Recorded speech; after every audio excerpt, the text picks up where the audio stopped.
Dekabr ayının artıq 26-sı və 27-sində Rusiyanın qərbində, qərbi və mərkəzi Sibirdə, Orta troposferdə, atmosfer təzyiqində bir xeyli azalma gözlənilir. Bu da şimaldan, Arktikadan və Sibirdən daimi olaraq soyuq havanın Şimali Qafqaz ərazisinə daşınmasına səbəb olacaq. Yəni dekabr ayının 25-i və 26-sında əvvəlcə Şimali Qafqazda hava şəraitinin kəskin soyuması gözlənilir. Artıq dekabr ayının 26-sı günün ikinci yarısı və 27-sində isə artıq bu soyuq hava dalğalarının Şimali Qafqazın, tədricən Qafqazın cənubuna doğru daxil olması nəticəsində dekabr ayının 26-sı günün ikinci yarısından başlayaraq 27-sində Qafqazın cənubu Azərbaycan arasında hava şəraitinin kəskin soyuması, Mərkəzi Aran rayonlarında, Bakı, Abşeron, Sumqayıt ərazisində dekabr ayının 26-sı axşam doğru yağış yağması, dekabr ayının 27-sində isə Bakı, Abşeron, Sumqayıt ərazisində yağışın sulu qara keçməsi ehtimalı var.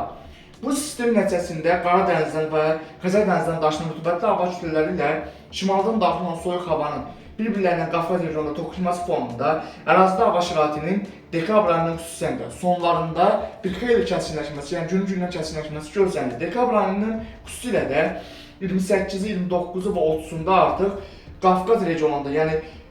Qafqazın cənubunda, Azərbaycan ərazisində, Xəzər ölkələrindəki hava sahəsində, Orta troposferdə, atmosfer təzyiqində gün-gündən azalma gözlənilir və bu sistemin bir qədər uzun müddətli şəkildə, yəni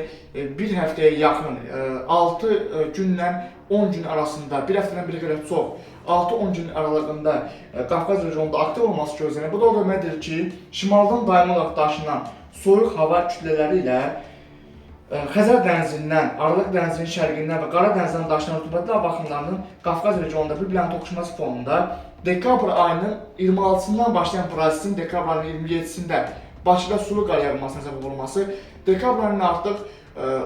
30-u və 31-də və yanvar ayının 1-də isə bu prosesin bir qədər kəskinləşməsi nəticəsində artıq Qafqaz regionunda hava şəraitinin kifayət qədər gün-gündən soyuması gözlənir. Dekabr ayının 31-i, yanvar ayının 1-də və yanvar ayının 2-sində artıq Şimali Qafqazdan, Rusiyanın qərbindən növbəti soyuq hava dalğasının artıq